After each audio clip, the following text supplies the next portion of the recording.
नमस्कार दोस्तों। तो एक दिन मैं नदी के किनारे बैठा था और वहाँ पे देखा कि उसके बगल में एक खेत था और वो खेत से लगातार जो पानी है वो बह रहा था। और ना वो खेत को और ना ही वो जो खेत के किसान को उसको कोई कदर था, क्योंकि नदी जो है वो पास में था। और यही चीज़ जब हम मरुभूमि के साथ कंपेयर करके देखते हैं, तुलना करके देखते हैं, तो जब मरुभूमि में हमें कुछ ऐसे मिराज सा दिख जाता है, मतलब मिराज मतलब जो पानी जैसे दिखता है लेकिन वहाँ पे होता नहीं है, उसको मैं अगर सही हूँ तो उसको मिराज कहते हैं। तो मरुभूमि में अगर हमें कुछ मिराज सा दिख जाता है तो हम उसके पीछे भागते हैं, लेकिन असल में वो वहाँ पे होता नहीं है। यही चीज़ को जब मैं कंपेयर करके आजकल के मोहब्बत के साथ देखा और कुछ लिखने की कोशिश किया, तो कुछ इस तरह से लिखा कि ये जो पास होने का कदर नहीं है तुम्हें, मेरे दूर जाने का खौफ़े ख़याल नहीं है तुम्हें। मैं मानता हूँ कि मैं तरासा हुआ पारस का हीरा नहीं।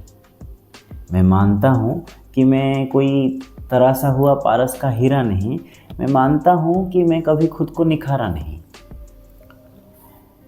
और हो सकता है कि मुझसे बेहतर मिल जाए तुम्हें।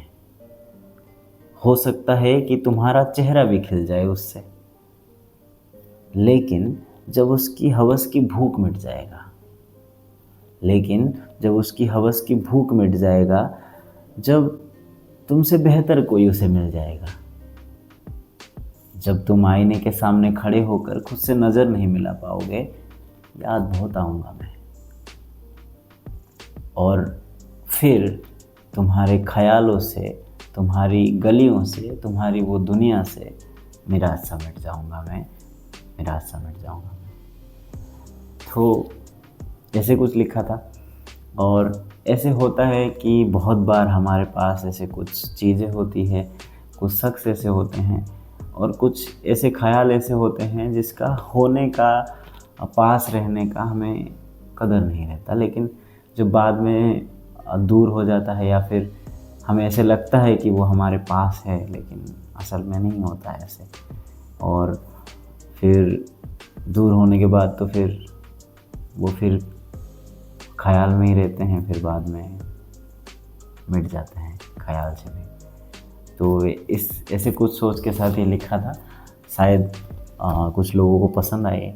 ठीक है, बहुत बहुत धन्यवाद दोस्तों।